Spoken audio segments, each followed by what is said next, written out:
All right, so we're gonna leave this road behind. There's no name for it, so I call it mileage 56 road because of the map reference that shows mileage 56, which was the mileage on the old railway line before it became the Kinghorn.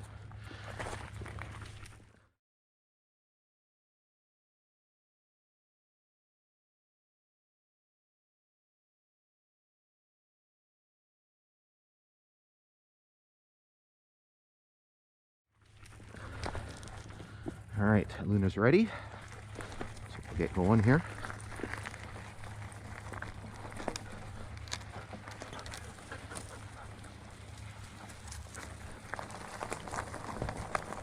I'm very backlit, but we do have a special guest with us today. I do have my wife with me, but she's camera shy, so we won't show her.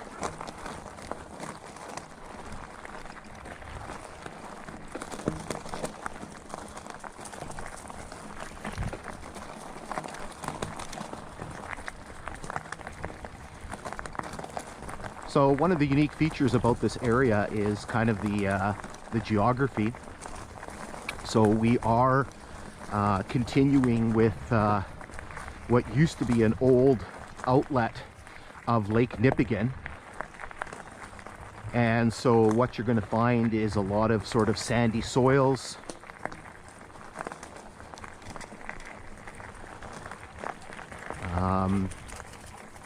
Just beside us, just to the south, to my left, is Wanagoo Creek,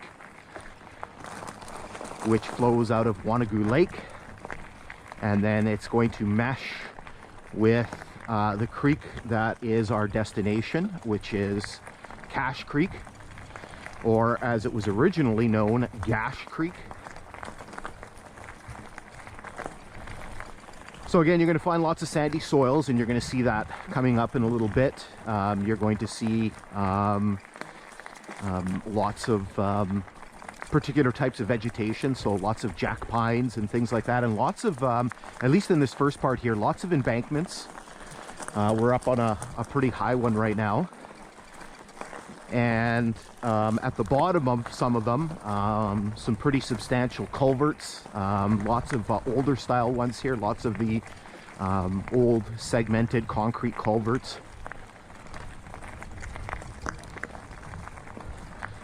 You can see the vegetation that is starting to come up on the grade. This is why I tend to like to do the hikes in the spring and the fall when the vegetation isn't high.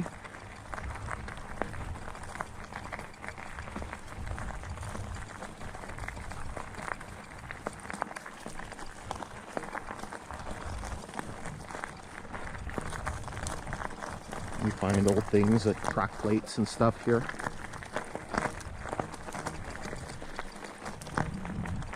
So this is one of those, the location of one of those culverts right here.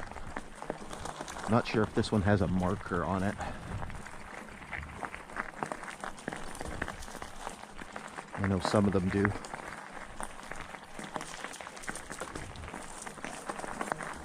Wow, this is bad.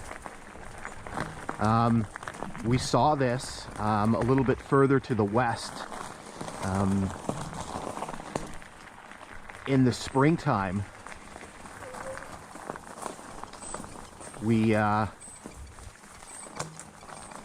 We're alongside the Nipigon River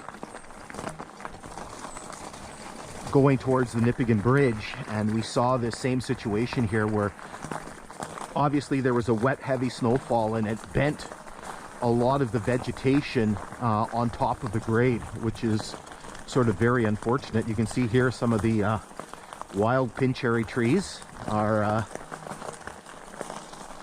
full of cherries. Raspberries are kind of past peak here. Oh, chipmunk.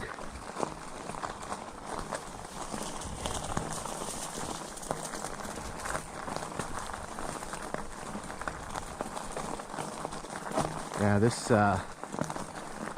vegetation is bad.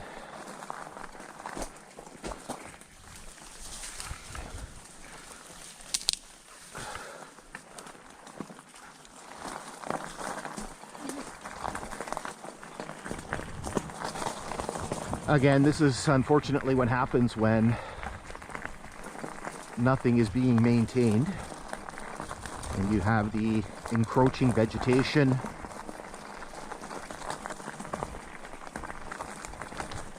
And then you have, like I said, probably some wet, heavy snow.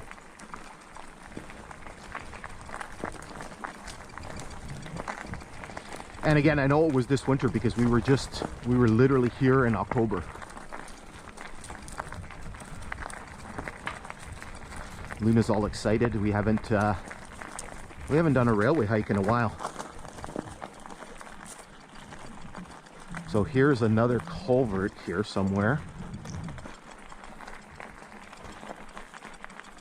Not sure if this one has a marker.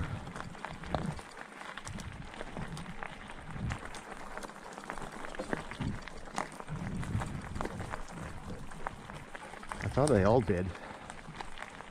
Yeah, the marker's way down there.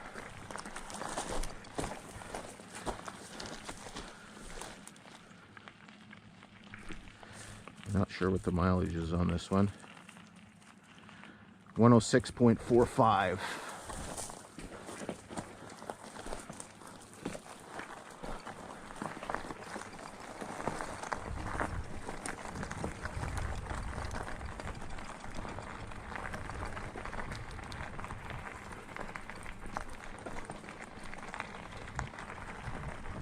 So this section of grade here is decently well used. You can see that the ballast isn't too much of an issue.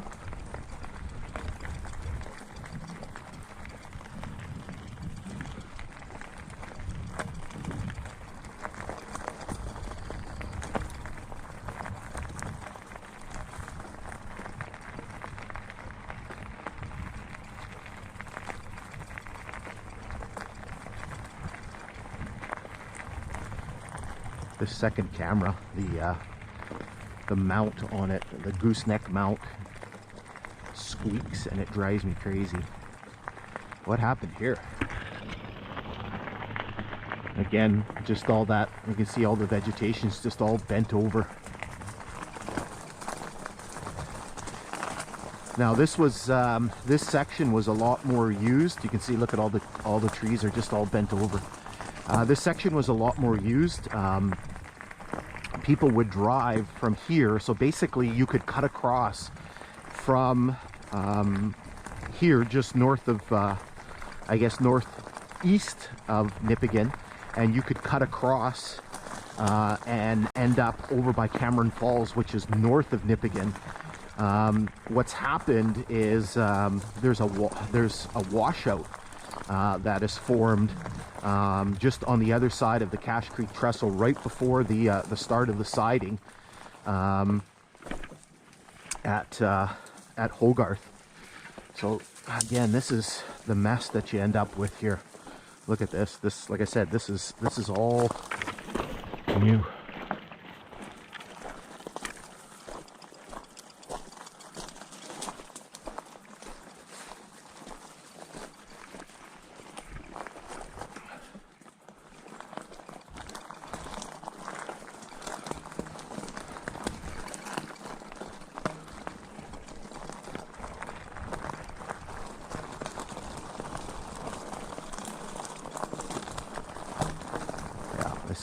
This is awful.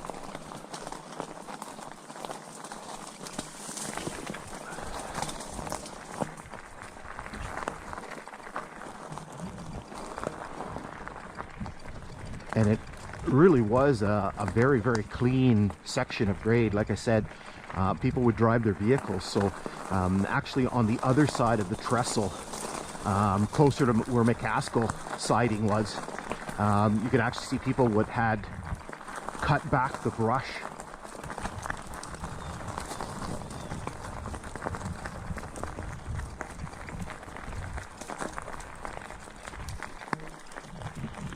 Supposed to be another culvert here. Yeah, and there's the marker. So this one you can see nice and clear. So 106.6, there's the culvert down there. So it's Nothing exciting, just a modern metal culvert.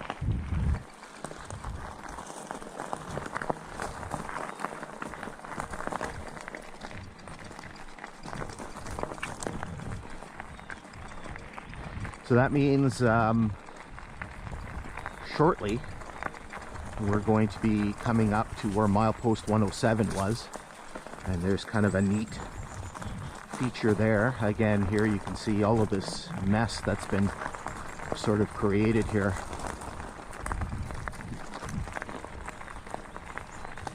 Oh my god, this is bad.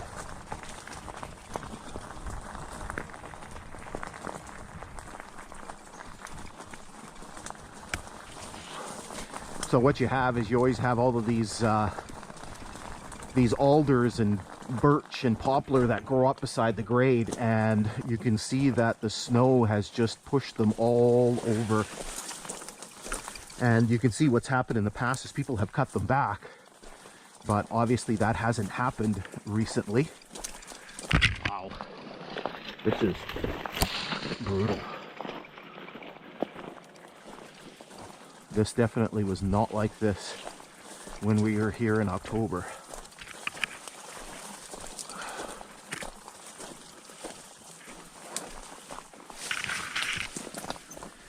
Okay, we're gonna have to do this with this one.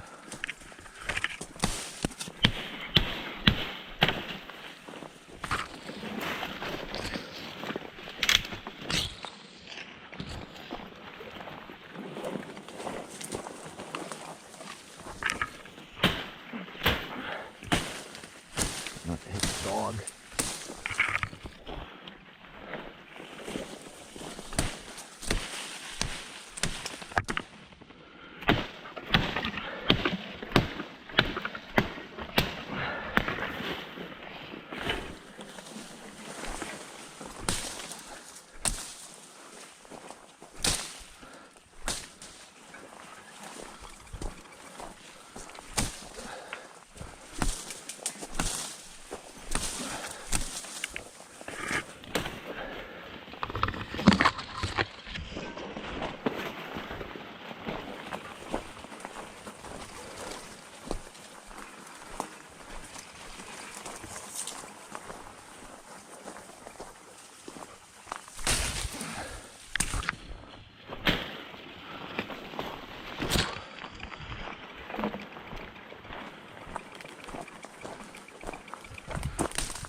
This is what you have to do sometimes.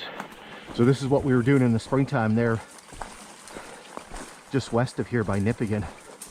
Same idea, just hacking back the brush. So obviously there was a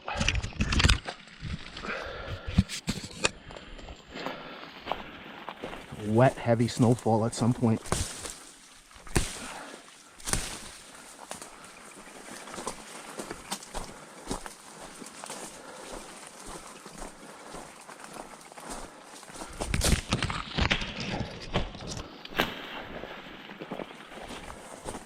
We should be coming out of this section soon.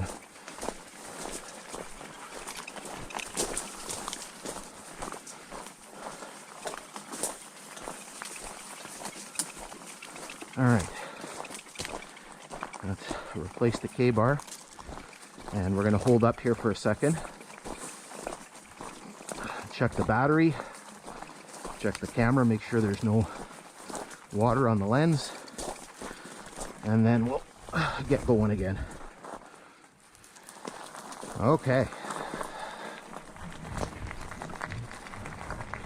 So, rolling again here.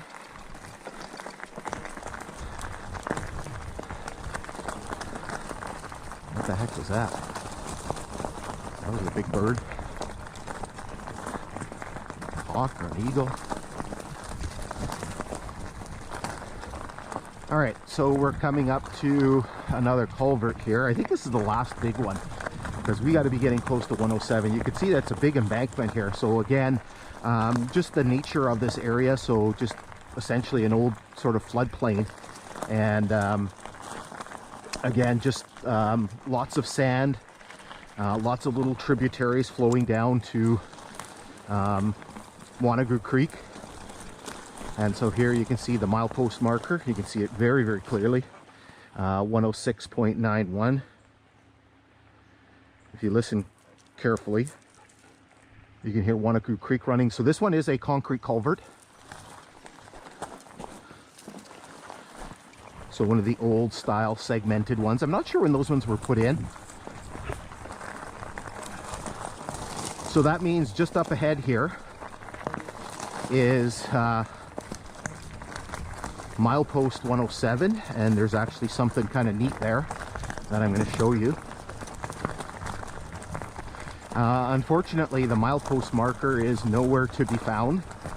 I've looked on numerous occasions.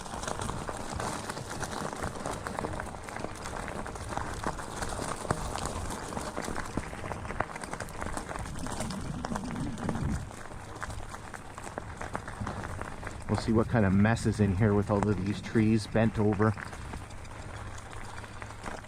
So this is where milepost 107 should be. And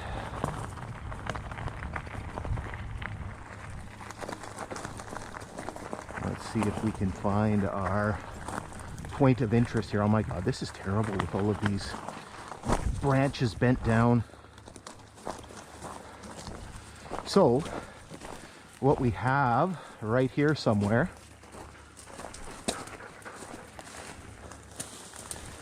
I actually found this last fall. Where is it? There it is over there. Kind of went by it a little bit. So this is the remains of an old section house here. Doesn't seem like much, and I remember when I was here I was like, wow, this is a pretty small section house. And then when I went back and looked at the CN map that I have, it actually kind of does show this as an 8x8 section house. So what's interesting about this is, could you imagine, you know, sort of being stationed at this section house kind of at the time in the middle of nowhere in this tiny little sort of 8x8 enclosure, right? And essentially you can see there's pieces of stove in here. So there's really not much to this structure, right? And so essentially you would have had enough room for a bed, and you would have had a stove, and really that's about it. So kind of a really sort of lonely spot in kind of a very sort of remote area.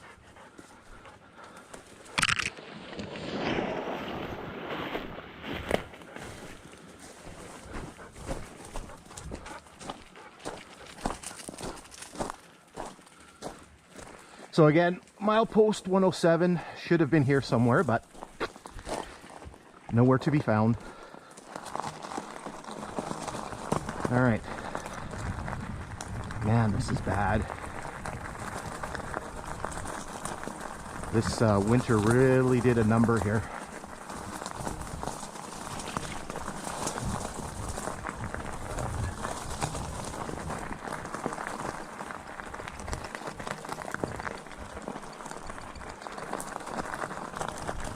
So down there is Wanagoo Creek. And I think we're coming up to the last culvert here, and then we just start getting into this area where we're all kind of into cuts right alongside of this sort of sandy ridge. Where's that culvert marker? Should be here somewhere. There it is. Culvert markers are really nice and clear in this area. So 107.07. Again, we didn't really mention that, but that's the mileage on the Kinghorn. So remember that this line used to have two previous names, and those two previous entities actually had different mileage. So the Kinghorn, the merged Kinghorn existed from 1960 to 2005. But prior to that, this line originally began as the Nipigon subdivision, or at least this portion of it, the Canadian Northern Nipigon subdivision, and later became the Canadian National Dorian subdivision. Now those two lines began in Jellicoe as opposed to Long Lac, so the mileage was shorter. And so what we need to do is subtract 49.7 miles. And so what that does is that gives us, for that case, so that would have been that mile, that culvert marker would have been 57.37. So here we're at another little interesting point here on the line. There's nothing else like this here. I call this the retaining wall. So you can basically see we have this very sandy ridge here, and obviously there was issues with the rail bed potentially subsiding and in the sandy soil. And so what they've done, you can see here, is they've taken big heavy metal I-beams and they've pounded them into the ground. And then what they've done is they've dropped timbers, the same timbers, very similar to the ones that they use on the bridges, and they've dropped them in between the I-beams, and to sort of act as a very expedited retaining wall. Again, this is the only one that's on this section of line, and again, quite an interesting piece of engineering, and you know, probably just an expedited way of trying to make sure that the line doesn't slide away. Got some raspberries here. Where's Luna? Lynn?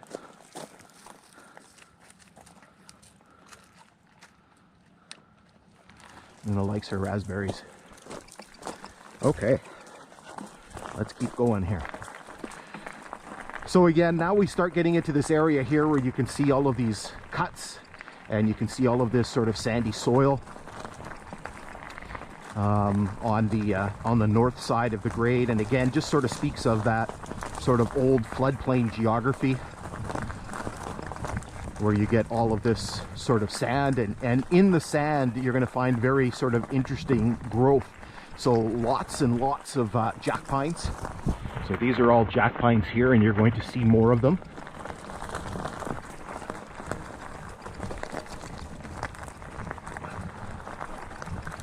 Again, we've got some issues with the trees here. Some pretty substantial sized ones here that are kind of bent over.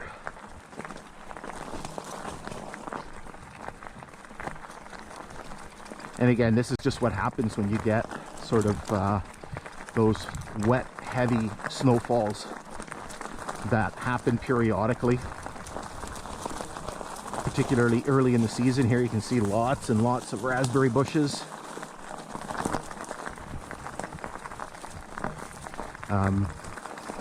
My wife is with me today because we're on the lookout for some blueberries. There's a spot that we're going to take a look at on the way back and see what the situation is there.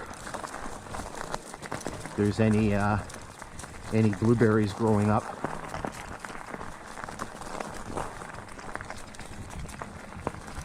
So the first time I would have come through here would have been actually three years ago this time of the year. So I believe it was kind of mid-August 2020 that I came through here. And we've been back a bunch of times. As I mentioned, we just redid this section of video. So originally filmed it back in August of 2020, and then redid it in last fall. So in I think right at the beginning of October 2022, we came and redid this section. And then in particular, I think I came here 2 days in a row, because I came here on the one day and I did the hike, and then I came back the next day with Noah, and I brought my drone with me, and we got some drone shots of the Cache Creek Trestle. Let's make sure Joanne's still with us.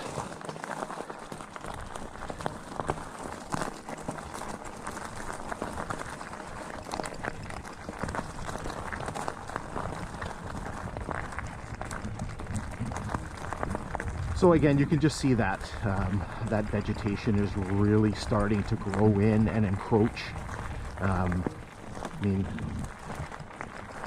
it's now been 18 years since the last train ran on here, and the rails were lifted from this area probably around 2010 or so. So that's just sort of naturally what's going to occur. So here again, you can see that floodplain geography. Neat little find here. So this is the railway people will know that this is actually what's called a knuckle coupler. So this is actually how they couple the railway cars together, and the fact that it's here speaks to the fact that it busted off, and so obviously there was some sort of failure there. And I've had a few people comment to me that obviously that might have been a reprimand for the crew, particularly the engineer of the train, or the hogger, as they call them,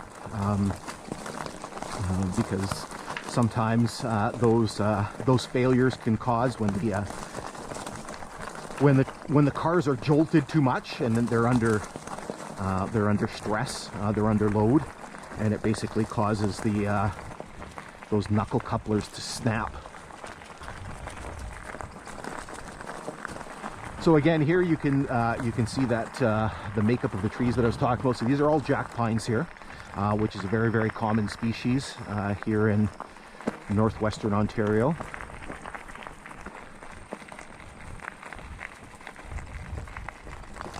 So you get lots of jack pines, and you get lots of black spruce.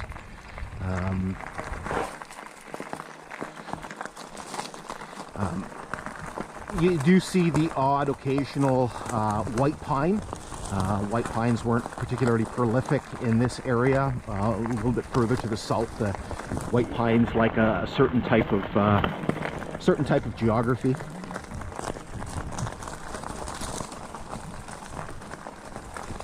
Got a nice little straight open stretch here.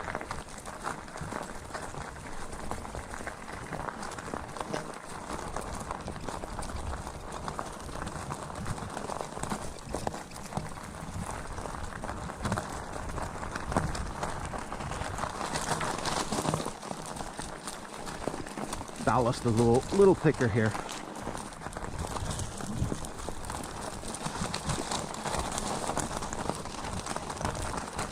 You see the massive size of some of these jack pines.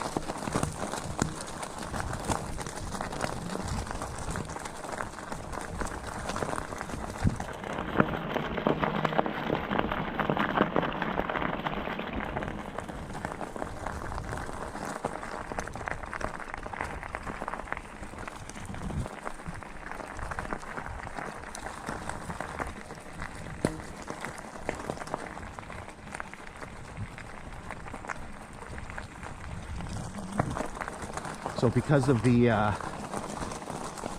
the soils and things like that, you're gonna find a lot more kind of mixed forest.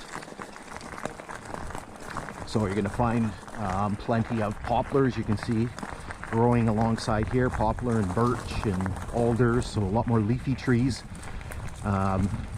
Get away from the waterways, like the big waterways, the lakes and things like that. You're gonna generally find a lot more kind of the boreal forest, the Canadian shield type of environment, where you get a lot more coniferous trees. So here, if we pause for a second, there's actually a small little waterfall on Wanagoo Creek, and you could hear it running here.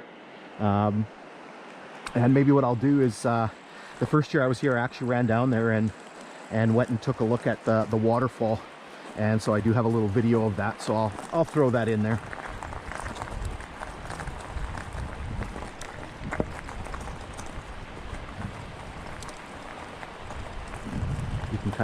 You can kind of see the valley, so you can see the opposite side of the valley over there. Again, all that sandy soil.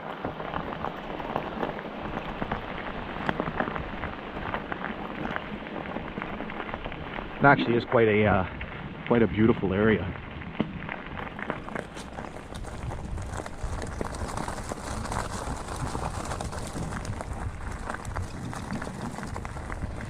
So we should be coming up here to just around this corner at some point to where milepost 108 is.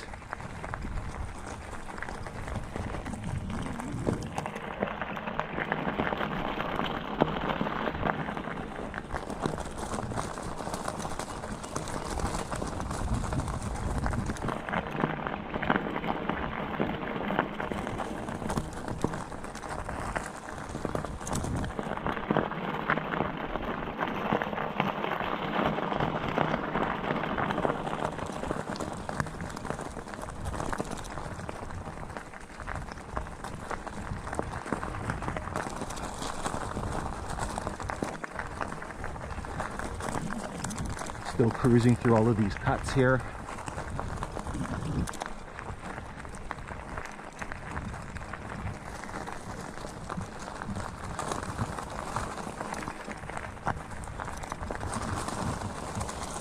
Surprised we haven't seen more wildlife. I think we saw a squirrel and that one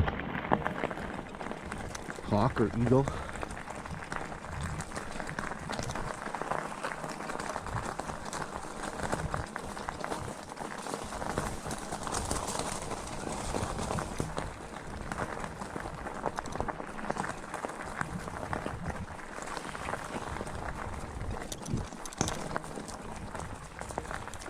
And here you can see more impacts of that wet, heavy snow here. All of these trees bent over the grade.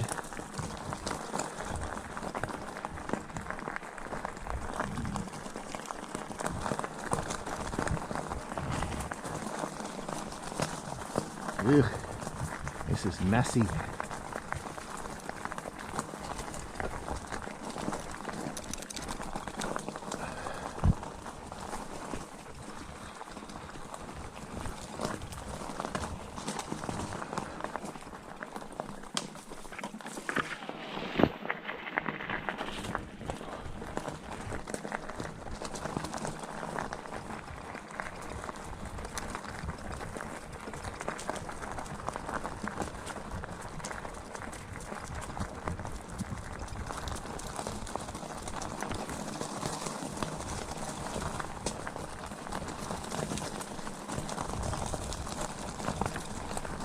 Okay, so we've got a few things coming up right here.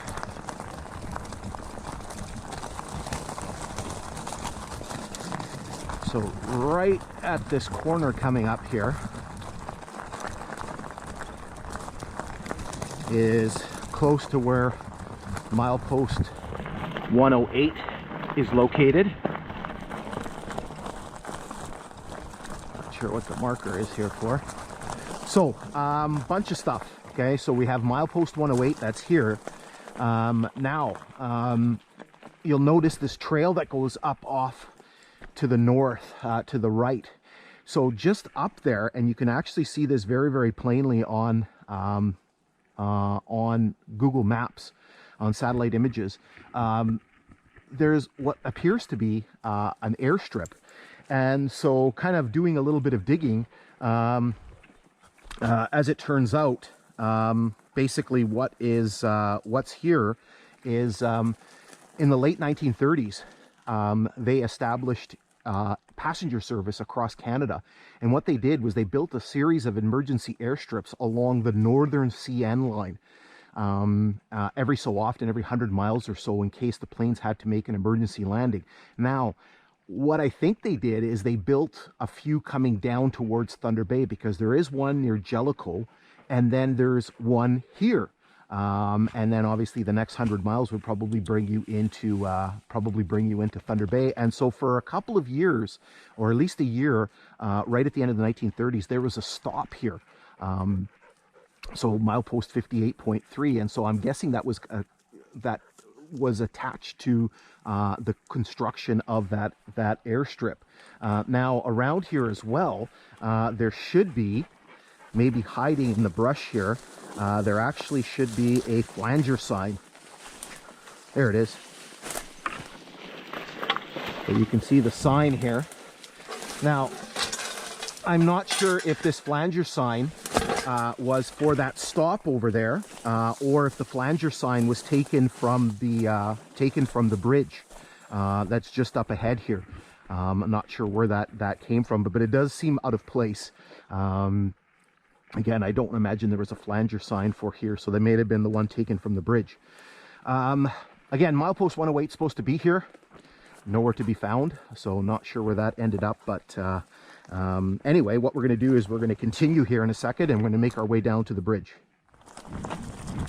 All right, home run stretch here.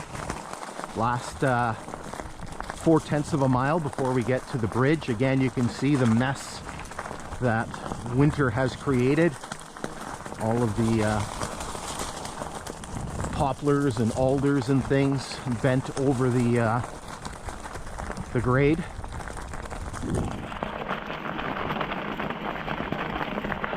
Again, there were people that were driving down here, and as you're going to see, driving over the bridge that we are going to be taking a look at. Actually happened not last year, year before. I was here with the boys, and a truck pulls up beside us, and this guy's like, "Oh, I'm just going to go up ahead and turn around." And we watch him drive up ahead and right over the bridge, and it's like, you're brave.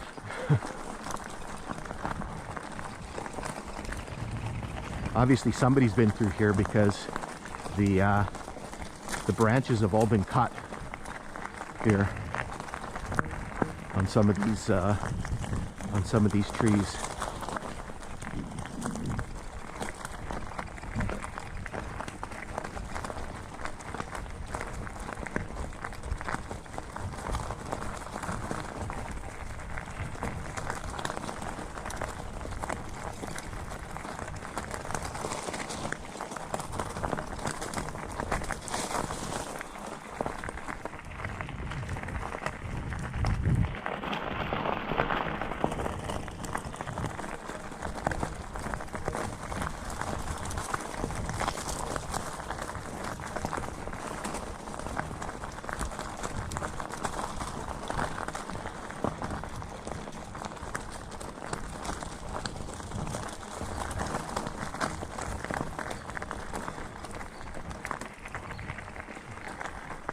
Yeah, definitely been chopped a bit here.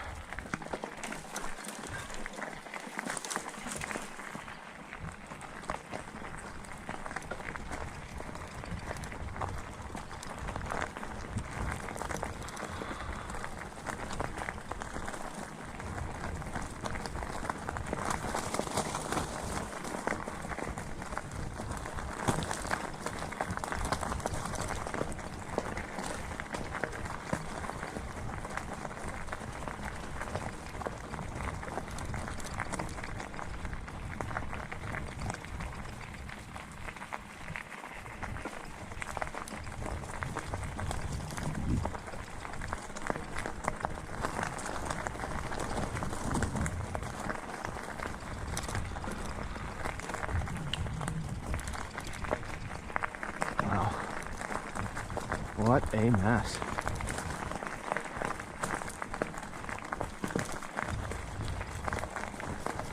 Quite interesting as well with the power of nature, right? To be able to, you know, bend all of these trees and bend them in such a way that they almost permanently stay bent like that.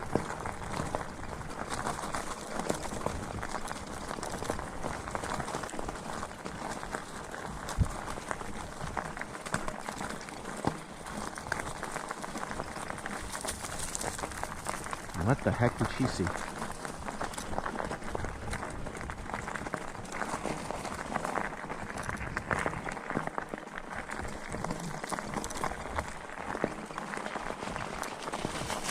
Hi, Loon.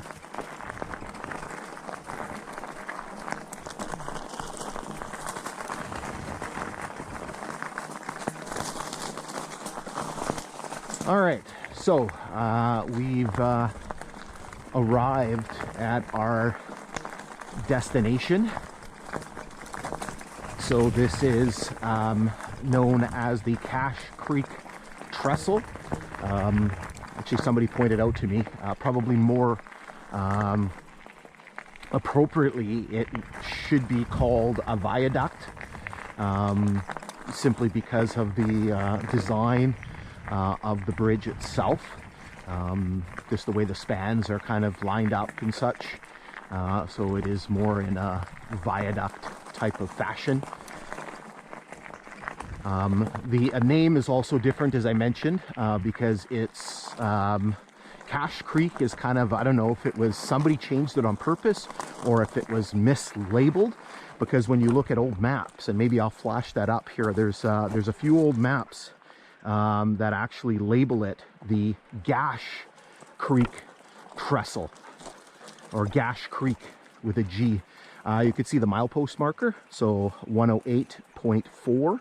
So again, that's the mileage on the Kinghorn. So for the original line, that would be 58.7. So we're just going to walk a little ways out here and then we'll turn around. So we were here again last fall, and we did do a full workup on here. We did bring out the drone, and we got some good drone footage, so I'll post a link to that. So this structure was rebuilt in or opened in 1924, and it was replacing, I'm guessing, an original wood trestle. It is the third longest structure on this line. So the first one is the Blend River Viaduct, and then the Nipigon River Bridge, and then this one, I can't remember the mileage. I'll throw it up on there. Sorry, the mileage, the length. Certainly the height, it is the second highest one. It's 93 feet high, or at least that's what I measured using my GPS. And so here we can come up to the fire barrel platform. You can see the you can see Gash Creek down below us. I'm not going to go any further out here because, you know me, I don't like heights. You can see there's a pretty substantial curve to the structure itself. Again, so this was opened in 1924, and again, quite a remarkable structure.